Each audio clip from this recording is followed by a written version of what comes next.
যারা আপনারা মালয়েশিয়াতে আসার জন্য যারা অধীর আগ্রহে যারা বসে আছেন, তাদের জন্য একটা সুখবর হচ্ছে সেটা হচ্ছে আপনারা সবাই জানেন মালয়েশিয়ায় কিন্তু ১৫ তারিখ থেকে কিন্তু মেডিকেল শুরু হয়েছে।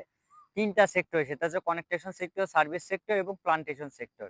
এই ৩ টা সেক্টরের কিন্তু আসলে মেডিকেল শুরু হয়েছে কিন্তু মালয়েশিয়া থেকে কিন্তু এখনো পর্যন্ত ডিক্লিয়ার ভাবে কলিং ভিসা খোলার কিন্তু কোনো অনুমতি বা কোনো আ আপডেট কিন্তু এখনো আসে নাই। কিন্তু বাংলাদেশে যে মানব সম্পদ মন্ত্রী আছে ডক্টর আসিফ নজরুল স্যার তিনি বলেছেন যে মালয়েশিয়া কলিং ভিসা খুলবে সেই কারণে তারা আসলে বাইরের সদস্যদের সাথে কথা বলে যে মেডিকেলটা তারা করাই দিচ্ছে। যখনই মালয়েশিয়া থেকে অ্যাপ্রুভাল বা ডিমান্ড লেটার আসবে তখনই তারা যাতে দ্রুতভাবে যাতে মালয়েশিয়াতে কর্মী পাঠাতে পারে।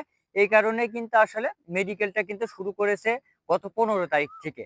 তো আপনারা অনেকে আমাকে কমেন্ট করে জানাচ্ছেন, "ভাইয়া আজকে ১৫ তারিখ মেডিকেল তো শুরু হচ্ছে না ভাইয়া।" গত ২০২৩ সালের কলিং ভিসাতেও কিন্তু ঠিক এমনই হয়েছিল।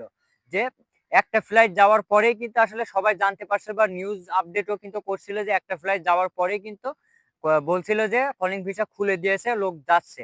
তেমনটাই হয়তোবা হইতে পারে ২০২৫ সালের কলিং ভিসাতেও যে ১ টা ২ টা ফ্লাইট যাওয়ার পরে আসলে ঘোষণা আসতে পারে যে মালয়েশিয়ার কলিং ভিসাটা খুলছে। তো মালয়েশিয়ার কলিং ভিসাটা খুলবে এটা 100% সিওর।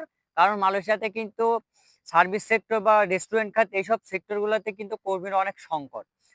এইজন্যই কিন্তু আসলে ২০২৫ সালে কলিং ভিসা নিশ্চয়ই খুলবে। আপনারা যারা অধীর আগ্রহে যারা বসে আছেন তারা ২-১ টা দিন ধৈর্য ধরুন। ইনশাআল্লাহ আপনারাও কিন্তু খুশি সংবাদ শুনতে পারবেন। আর যদি নিউজ আপডেট আসে তো অবশ্যই আমি আপনাদেরকে জানানোর চেষ্টা করব।